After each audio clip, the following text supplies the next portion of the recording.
English से related सभी जानकारियों के लिए चैनल को सब्सक्राइब करें और बेल आइकन को भी क्लिक करें फॉर मोर इन्फॉर्मेशन।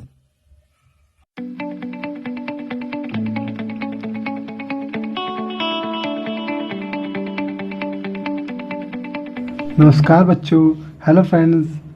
आज का जो वीडियो है उसमें हम बात करने वाले हैं क्लास 2 का जो लेसन 1 है यूनिट 2 का। मतलब हर यूनिट में दो लेसन या दो से ज़्यादा लेसन आपको मिलेंगे। उसका जो सेकंड यूनिट का first lesson I am lucky, उसकी वीडियो हम जा रहे हैं देखने। अगर पहले मैं आपको बता दूं, अगर आप सिर्फ वर्ड मीनिंग दिखना चाहते हैं तभी ये वीडियो देखें। इसमें हम सिर्फ वर्ड मीनिंग बात करेंगे इस चैप्टर से रिलेटेड। अगर आपको वर्ड मीनिंग के साथ साथ उस चैप्टर की हिंदी मीनिंग भी जाननी है, तो आप मतलब चैप्टर का हिंदी एक्सप्लेनेशन भी जानना है, तो आप ऊपर दिए गए लिंक पर जो आपको अभी उंगली वाला एरो दिख रहा है उस पर क्लिक करोगे तो आपको वो वीडियो मिल जाएगा। आप वहाँ पर जाके देख सकते हैं। अब चलते हैं, अगर आपको सिर्फ वर्ड मीनिंग देखना है तो आप ये वीडियो देख सकते हैं। अब चलिए हम डायरेक्ट चलते हैं वर्ड मीनिंग पे और वर्ड मीनिंग समझेंगे, ठीक है ना। चलिए देखते हैं। इसमें पहला वर्ड है आई।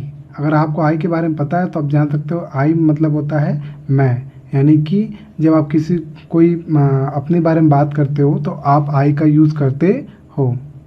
लकी मतलब होता है सौभाग्यशाली। इस चीज़ को आप लकी बोलते हो कि मैं बहुत लकी हूँ कि मेरे पास दादा भी हैं, दादी भी हैं, मम्मी भी हैं, पापा भी हैं, चाचा भी हैं। तो बोलते मैं बहुत लकी हूँ कि मैं इंडिया में रहती हूँ या रहता हूँ, इस तरीके से, है ना। इफ़ मतलब होता है अगर या की, ठीक है। इससे पहले कि अगर आप मेरी वीडियोस देखे हो, यानी कि लेसन 1 या लेसन 2 में, तो आपको इफ़ की मीनिंग मैंने बताई है। आप अभी जो आपको एरो दिख रहा है उस पर क्लिक करोगे तो आपको लेसन 1 और लेसन 2 के आपके वोकैबलरी यानी वर्ड मीनिंग की वीडियो मिल जाएगी। वहाँ जाके आप वर्ड मीनिंग देख सकते हो। हर एक लेसन का अलग अलग मैंने बताया है। इफ़ मतलब होता है अगर या की, ठीक है ना। अगर मतलब जब ऐसे कभी मम्मी लोग बोलती है ना कि अगर तुम ये करोगे तो मैं तुम्हें दूध नहीं पिलाऊंगी आज, है ना, ऐसे बोलते हैं ना। तो वही, या अगर तुम दूध पी लोगे तो मैं आज हम मूवी देखने देंगे, ऐसे लोग मम्मी कहती है ना, मम्मी पापा कोई कहता है ना। फिर की, इफ मतलब की भी होता है छोटी की, जैसे कि अगर तुमने दूध पिया, नहीं ऐसे नहीं, कि ऐसे कि तुम अगर मेरे नहीं, सॉरी गलती हो गया, मैं एग्जाम्पल नहीं ढूंढ पा रहा हूँ। हाँ, कि मैंने तुमसे कहा था ना कि घर जाओ, या मैंने तुमसे कहा था ना कि दूध पी लो, है ना। जो की आ रहा है, मैंने तुमसे कहा था ना कि दूध पी लो, तो जो की आ रहा है उसका मतलब भी इफ़ होता है इंग्लिश में, ठीक। यहाँ देखो बिल्ली सोच रही है कि मैं वो ऊपर चढ़ जाती काश, तो मैं उसको तोड़ देती और मछली को खा जाती, ठीक। बटरफ्लाई मतलब होता है तितली। कितने लोग को बटरफ्लाई बनाने आता है? कमेंट बॉक्स में मुझे बताओ तो बटरफ्लाई कितने लोग को बनाने आता है, ठीक है ना। बटरफ्लाई मतलब क्या होता है? तितली। वुड भी मतलब होने वाला या हो जाता, कि अगर मैं ये होता, अगर मैं वो होता, ऐसे लोग बोलते हैं ना। तो होने वाला, जब किसी की शादी होने वाली है तो बोलते हैं ना कि भाई मेरी शादी होने वाली है, या मेरे चाचा की या मेरे अंकल की शादी होने वाली है, चाची की मतलब मेरी मौसी की शादी होने वाली है, इस तरीके से, है ना। तो उसके लिए आप वुड बी का यूज़ कर सकते हैं। थैंकफुल मतलब किसी चीज़ का शुक्रगुजार होना, यानी कि जो आपके साथ कुछ अच्छा हुआ है तो आप उसके लिए थैंक कहना चाह रहे हो किसी को। जैसे मान लो आपके पास आपकी मम्मी पापा हैं, कई लोग के पास तो क्या होते हैं, या तो मम्मी होती हैं या तो पापा होते हैं, है ना। मतलब समझ गए ना, यानी कि या तो मम्मी एक्सपायर हो जाती हैं, ऐसा ना हो, फिर भी कभी कभी कई लोग के साथ होता है, किसी की मम्मी नहीं होती, किसी के पापा नहीं होते, तो आपके दोनों लोग हैं तो आप थैंकफुल हो ना, शुक्रगुजार हो, क्योंकि आपके दोनों लोग हैं, मम्मी भी हैं पापा भी हैं, तो इस तरीके थैंकफुल। अगर कभी कभी क्या होता है कि कई आप देखते हो कई लोग का एक ही हाथ गायब है, एक हाथ कट गया है, एक ही हाथ है। कई अपने आपके पास दो हाथ है, आपको कितना थैंकफुल होते हो कि हाँ मेरे पास कम से कम दो हाथ तो है, इस तरीके से, ठीक। फॉर मतलब के लिए, किसी चीज़ के लिए। फॉर गुड थिंग, जैसे हमें फॉर क्रिकेट, मुझे क्रिकेट खेलने के लिए, फॉर प्लेइंग क्रिकेट मुझे 10 रुपये दे दो मम्मी, बोलते हैं ना, मांगते हैं ना मम्मी 10 रुपये देना, बॉल खरीदना है, बॉल खरीदने के लिए 10 रुपये दे दो मम्मी। तो जो के लिए यूज़ होता है फॉर के लिए यूज़ होता है, ठीक है। इंग्लिश में हम फॉर यूज़ करते हैं। फॉर बाइंग बॉल, इस तरीके से बोलोगे तो मतलब समझ में आ जाएगा, बॉल खरीदने के लिए। माई मतलब मेरा या मेरी, जैसे बोलते हैं ना कि ये मेरी बुक है, ये मेरा घर है, ये मेरा कमरा है, ये ये मोबाइल मेरा है, ऐसे बोलते हैं ना, ये पेन मेरा है, तो इंग्लिश में बोलते हैं my pen, my house, my home. Photo देखो यहाँ दिख रहा है ना, माई होम, ऐसे कई लोग बोलते हैं ना। तो माई मतलब क्या होता है, मेरा या मेरे, ठीक है। विंग्स, विंग्स मतलब है पंख। पंख मतलब क्या होता है, सिंपल जो दिख रहा है, जो पंछी जिसके सहारे उड़ती है उसे हम पंख कहते हैं, ठीक। फोटो में दिख रहा है आपको, वो पंख के सहारे उड़ रही है। इफ का तो बता दिया मैंने। मैना, देखो ये कोई इंग्लिश वर्ड नहीं है जो MYNA लिखा है, ये हिंदी वर्ड है, उसको बस नाम लिख दिया गया है। जैसे आपका नाम, मान लो आपका नाम है साक्षी। साक्षी मतलब होता है किसी चीज़ को देखना, देखना। विटनेस, तो आपका इंग्लिश में आपका नाम विटनेस होता है, नहीं ना। अगर आपका नाम मान लो है सूरज, तो क्या आप इंग्लिश में लिखते हो सन, नहीं ना। तो वही, तो मैना को इंग्लिश में मैना ही लिखा गया है, ठीक। तो मैना मतलब आपको पता है पंछी का नाम होता है। कितने लोगों ने मैना देखा है अपनी आंखों से, कमेंट बॉक्स में मुझे बताइए कि आप लोगों ने मैना देखा है। इन मतलब होता है किसी चीज़ के अंदर होना, जैसे आप कमरे के अंदर हो, या मान लो कि कब क्या होता है कि आप किसी चीज़ के अंदर चले जाते हो, है ना, कुएं के अंदर चले जाना। देखो जैसे ये पप्पी है या कुत्ता है, बॉक्स के अंदर है ना, वैसे इन मतलब होता है किसी चीज़ के अंदर या में, ठीक। ट्री मतलब पेड़, आपको पता ही है। दैट मतलब होता है उसे, जब कोई चीज़ बहुत दूर होती है और वो एक चीज़ होती है और उसके बारे में बात करना बिना उसका नाम लिए। जैसे मान लो कि आप कहीं खड़े हो, आपसे थोड़ी दूर पे कोई पेड़ है, ठीक है। अब कोई पूछा कि भाई ये किसका पेड़ है, वो क्या है, तो बोलोगे दैट इज़ ट्री। दूर है थोड़ा तो दैट बोलोगे, अगर पास होगा तो दिस बोलोगे, और दूर है तो दैट बोलोगे, ठीक है। दैट की एक और मीनिंग होती है जिसका मतलब होता है की, अभी जो हमने पढ़ा इफ़ वाला, वही वाला की। दैट मतलब भी की होता है, छोटी वाली। जैसे मैंने तुमसे कहा था ना कि घर जाओ, तो वो वाला की, ठीक है। तो दैट का मतलब उस भी होता है और की भी होता है। बुक में आपके आएगा, देखते हैं क्या आता है। अब बुक अगर आप पढ़ोगे तो आपको समझ में आ जाएगा। कुड मतलब सकता था। जब आप कुछ सोचते हो कि ये मैं कर सकता था, ये कर सकती थी, अगर मैं ये होती तो मैं ये कर सकती थी। जैसे अगर मैं बर्ड होती तो मैं उड़ सकती थी, ऐसे कई लोग बोलते हैं ना। अगर मैं हाथी होती तो मैं क्या कर सकती थी, मैं अपनी बड़ी कर सूंड ऊपर करके पानी से नहा सकती थी। ऐसे लोग सोचते हैं ना। तो कुड का मतलब होता है कोई चीज़ आप जो सोचते हो कि ये कर सकते थे। जैसे कि आप सोचते हो कि आपका ये आप टेस्ट दिए हो, टेस्ट में आपका मान लो 2 नंबर छूट गया, आप सोचते हो ना, अरे वो 2 नंबर तो मैं कर सकता था, बहुत ईजी क्वेश्चन था, है ना। ऐसे लोग सोचते हैं ना। तो वही कोड का यूज़ इस तरह करते हैं, जब कोई चीज़ ऐसी चीज़ जो आप कर सकते हो पर आप सोच रहे हो उसके बारे में कि वो कर सकते हो या वो कर सकते थे, इस तरीके से। सिंग मतलब गाना, है ना। तो हर लोग को गाना गाने आता है। कितने लोग को लगता है कि वो अच्छा गाना गाते हैं, कमेंट बॉक्स में मुझे बताइए। देखते हैं कितने लोग का मैच होता है, कितने लोग अच्छे गाना गाते हैं, ठीक। फिश मतलब मछली, आपको पता ही है। सी मतलब समुद्र, तो मछली कहाँ रहती है, समुद्र में। आप जब चैप्टर पढ़ोगे तो आपको ये समझ में आ जाएगा। सी और फिश मतलब सी क्या, सी में मछली रहती है, फिश। कैन मतलब कर सकते हैं, ऐसी चीज़ जो हम कर सकते हैं, हम सोचते हैं कि हाँ ये कर लेंगे। ऐसे मम्मी लोग बोलती हैं ना, हाँ हाँ तुम दूध पी सकती हो, दूध पी सकते हो, पियो पियो पियो, मैंने बॉर्नवीटा मिलाया है ना, मैंने इसमें च्यवनप्राश मिलाया है, इसको पी लो, इसमें मैंने चीनी मिलाया है, शक्कर मिलाया है, पी लो इसको। ऐसे लोग बोलते हैं ना, तुम कर सकते हो, कर सकते हो, है ना। तो वही कैन मतलब कर सकते हो। जैसे मैं खाना खा सकता हूँ, आई कैन ईट, ध्यान दो, सकता हूँ खाना खा सकता हूँ, तो ईट बोल दिया, आई कैन ईट फूड, है ना। मैं पढ़ सकता हूँ, आई कैन रीड, रीड मतलब पढ़ना, तो आई कैन रीड मैं पढ़ सकता हूँ, इस तरीके से, या पढ़ सकती हूँ, ठीक।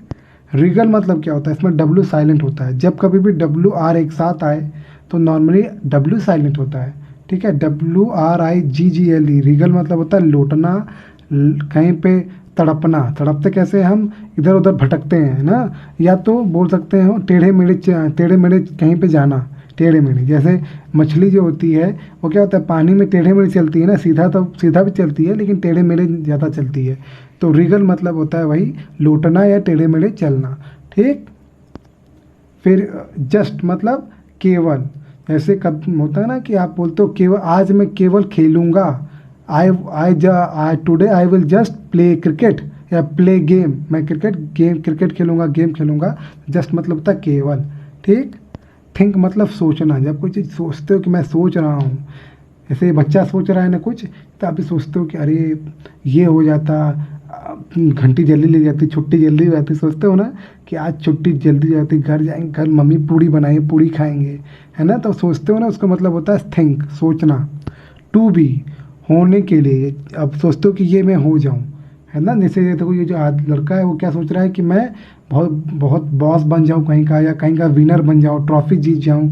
तो वही टू बी का यूज़ करते हैं जब आप सोचते हो कि ये मैं बन जाऊं या हो जाऊं, है ना। तो हम टू बी का यूज़ करते हैं। मी मतलब मुझे।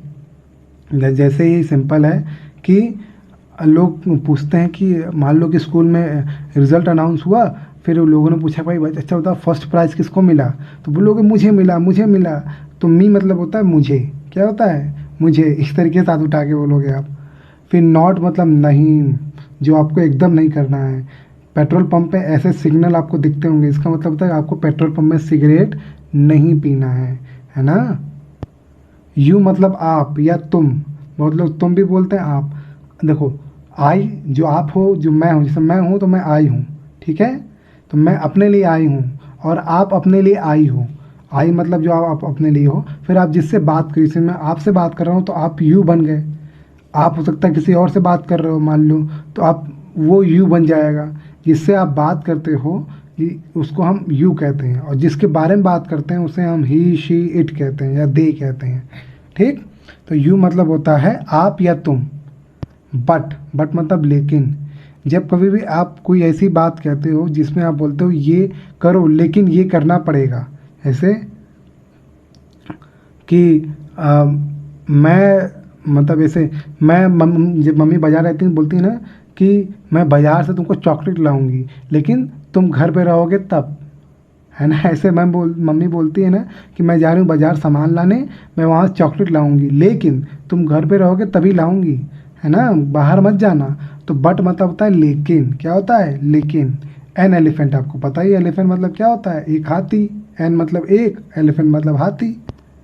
रेज, रेज मतलब कोई चीज़ बढ़ना। जैसे होता है ना लोग की हाइट बढ़ती है ना, तो वो रेज होती है, बढ़ती है ना। आप देखते हो कई किसी की हाइट छोटी है फिर और बड़ी हो गई, कुछ साल बाद और बड़ी हो गई, तो वो रेज हुई, बढ़ी। ट्रंक मतलब होता है सूंड, हाथी की सूंड जो होती है उसको हम सूंड कहते हैं। और एक और, हाथ ट्रंक मतलब एक और चीज़ होता है, जो पेड़ का जो मोटा तना नहीं होता सबसे पहला वाला, जहाँ से ज़मीन से वो उठता है, बड़े बड़े पेड़ का, उसको भी हम ट्रंक कहते हैं। कंगारू, कंगारू मतलब तो आपको पता ही है, कंगारू मतलब क्या होता है, कंगारू तो जानवर का नाम है, सिंपल। जैसे मैना का नाम मैना, वैसे कंगारू का नाम कंगारू। कंगारू क्या होता है, कहाँ पाया जाता है, मुझे कमेंट बॉक्स में ज़रूर बताइए कंगारू किस देश में पाया जाता है। कंगारू अपने बच्चों को हमेशा देखो अंदर, देखो एक थैली टाइप का होता है उसमें रखता है छोटे बच्चों को, ठीक है। तो कंगारू मतलब होता है ये नॉर्मली क्या होती हैं, कंगारू माँ कहती करती हैं ऐसा। कंगारू समझ में आ गया। ट्राई मतलब कोशिश करना है, जैसे कि तो कोई कोशिश कर रहा है कि ये उठा ले चीज़ को, उठा ले, तो ट्राई मतलब क्या होता है, कोशिश करना। जैसे हम कोशिश करते हैं ना कि हमें टेबल याद हो जाए, हमें कोई चीज़ याद हो जाए, तो हम कोशिश करते हैं ना। तो वो ट्राई मतलब क्या होता है, कोशिश करना या कोशिश। टू हॉप, टू हॉप मतलब कूदना, कूदकना या कूदना। देखो ये वाला गेम कौन कौन खेला है मुझे बताओ तो। ये जो है, ये जो गेम है कूद कूद के जो खेला जाता है, वो गेम कौन कौन खेला है। जैसे जो कंगारू होता है वो कूदता है ना, हॉप करता है ना, कूदता है ना, वैसे ये इसमें जो गेम है, ये कूदने वाला गेम कौन खेला है मुझे बताइए तो। राइट अप मतलब सीधा ऊपर, राइट अप मतलब सीधा ऊपर, राइट अप मतलब क्या होता है, सीधा ऊपर। द बॉटम, बॉटम मतलब नीचे, बॉटम मतलब क्या होता है, नीचे, बॉटम मतलब नीचे, तल पर। फोटो देखिए, बच्ची ऊपर है तो टॉप है, जब नीचे आ गई तो बॉटम, एकदम नीचे आ गई तो बॉटम, ठीक। तल मतलब सबसे नीचे वाला हिस्सा।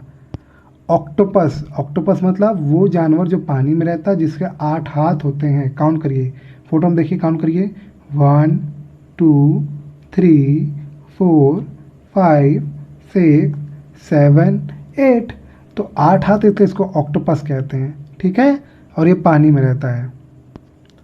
आर्म्स मतलब होते हैं हाथ, आपके जो 2 हाथ होते हैं उनको भी आर्म्स कहते हैं। और एक और चीज़, हथियार, बंदूक, बारूद जो होते हैं बड़े बड़े, आप फिल्म में देखते हो हथियार, गोली बारूद होता है ना, उसको भी आर्म्स कहते हैं। और हाथ को भी यहाँ आर्म्स कहते हैं, दोनों हाथ को, ठीक, चैप्टर में देखिएगा आपको कि आर्म्स मतलब क्या हो रहा है, हथियार का मतलब आ रहा है कि आर्म्स का। ठीक, व्हाट मतलब क्या, ऐसे बोलते हैं ना जब कोई चीज़ होता है, जैसे मम्मी या दीदी, आपकी दीदी या आपकी सिस्टर आप कुछ बोलती हैं तो बोलते हो क्या, क्या कह रही हो, पापा आ रहे हैं, ऐसे बोलते हैं ना, डर जाते हो एकदम। वांट मतलब चाहना, कई लोग पापा आते हैं तो खुश हो जाते हैं, कई लोग डर जाते हैं। या आप कोई चीज़ चाहते हैं, जैसे बोलते हो ना कि नहीं मुझे मुझे ये मोबाइल चाहिए, मुझे ये गेम चाहिए, मुझे ये गेम चाहिए, ऐसे बोलते हो ना, मुझे मुझे वो कपड़ा चाहिए, मम्मी मुझे वो कपड़ा चाहिए, वो कार्टून चाहिए, या मतलब वो खिलौना चाहिए, ऐसे बोलते हो ना, वो टॉय चाहिए। तो वांट मतलब जब आप कोई चीज़ चाहते हो तो उसको क्या बोलते हैं, वांट। वांट मतलब क्या होता है, जैसे आई वॉन्ट टू ईट, मैं खाना चाहता हूँ। आई वॉन्ट टू प्ले, मैं खेलना चाहता हूँ या खेलना चाहती हूँ। ठीक, लाइक मतलब पसंद, आप क्या पसंद करते हो, देखते हैं कौन बताता है कौन क्या पसंद करता है। जैसे मान लो मुझे क्रिकेट खेलना पसंद है, कई लोग को घर पे बैठ के कार्टून देखना पसंद है, कई लोग को दोस्तों के साथ खेलना पसंद है, कई लोग के साथ को मम्मी के साथ खेलना पसंद है ना। तो लाइक मतलब पसंद, क्या होता है पसंद, जैसे मुझे टीवी देखना पसंद है, या शिल्पा को कार्टून देखना पसंद है, इस तरीके से बोलते हैं लोग। और मतलब या, जब आपके सामने दो चीज़ें रखी होती हैं, बोलते हैं इसमें से एक लो, जैसे मम्मी बोल रही है चाय पियोगे कि कॉफ़ी, कई बार सुनते होंगे कि चाय पियेंगे कॉफ़ी, यानी कि दो ऑप्शन है, या तो चाय या तो कॉफ़ी। तो जो या बोलते हैं, या को इंग्लिश में क्या बोलते हैं, और कॉफ़ी और टी, इस तरीके से। ठीक है, जस्ट यू केवल आप, जस्ट यू मतलब क्या होता है, केवल आप। ठीक, सिर्फ आप या केवल आप। ध्यान दीजिएगा, बुक में अभी एक दो और वर्ड मीनिंग है जिसको मैंने यहाँ नहीं बताया है, आप बुक में पढ़ोगे तो आपकी वर्ड मीनिंग मैंने वहाँ पे बताया है, आप जाके वहाँ पे देख सकते हो। होप आपको ये वीडियो पसंद आया, मैंने पहले आपको बता दिया, लिंक मैंने बता दिया था आपको। अगर वीडियो आपको पसंद आया है तो इसको जितना हो सकता है उतना शेयर करें, और आपने ये वीडियो देखा उसके लिए आपका बहुत बहुत धन्यवाद। Thank you so much for watching this video.